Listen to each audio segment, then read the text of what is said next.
everyone, I'm Susan Parker and we are on day 7 of 25 to Thrive. Are you just getting healthy yourself, or are you really helping your whole family get healthy? Listen, if we're only trying to do it ourselves, it's really hard when we're completely surrounded in an environment of junk. And the reality is, it's not just about, oh, we're older, we have slower metabolisms, or mom needs to get healthy, or dad needs to get healthy. The whole family needs to get healthy. And for years, I would think, oh, well, I don't want to deprive my kids. I want them to have treats. So we would even do a Fun Friday and let them have soda one time a week, until I saw soda poured on a battery of a car, and it just literally ate the acid away. Y'all, there's nothing about soda that is a treat for anyone. And so all we're doing by feeding our kids all this sugar and all these high carb foods and all these sodas is we're creating the same bad habits, the same addictions in them that we have, and then they're gonna have to break them. So how about if we teach them health instead?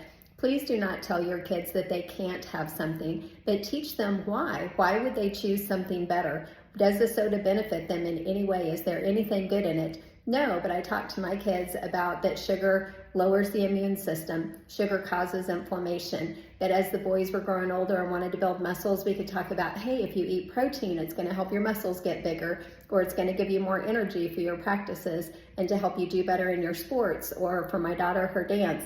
And they need carbs before and again the protein after. So these are the things we want to talk to our kids about. Why are you making the choices you're making? And if we don't know, then let's all learn together. And we don't have to drastically change everything and have everyone be miserable, but you can start to do a few things at a time. So one thing that kids have right is they eat a little bit at a time when they're hungry from the very time they're little. They don't want to eat big meals, and we shouldn't. We should eat all day long, fueling our body.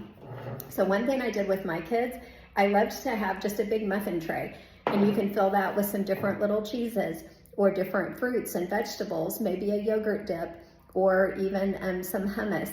As you introduce kids to things, they start to really enjoy them, and they need to taste them about 5 to 7 times. Same with adults, try something new. You can also turn your kids loose in the vegetable aisle, let them pick it, and then we're gonna try to make something new with it and look it up. But I really encourage you, as you're meal planning, don't just make something and force it on your family. Let your family be involved in that. Let the kids pick it out. If the kids pick it out and they think it sounds fun and they try to make it, they're a lot more likely to try it rather than making meals a fight. Meals should be enjoyable. They should learn that it's fueling our body, it's making us feel good, it's helping mom and dad have good, not only feel good, but be mentally good, so we're not like frustrated or short in our tempers, but it's really gonna help your kids feel good too. And this is especially important if your kids have ADHD. We're chocolate them full of sugar and expecting them to go sit in classrooms, and y'all, that's not gonna happen. So if you're feeding your kids these high sugar cereal bars or Pop-Tarts or donuts or pancakes with all kinds of syrup, we want to start looking at the food we're giving them. Is that fueling their body, or is it hurting them and making it worse? So I really encourage you. So many things can be changed just with our food. If you need help, reach out. But let's start making this a family affair, not just mom and dad eating healthy and giving our kids all kinds of junk. Let's all get healthy. Hope this helps.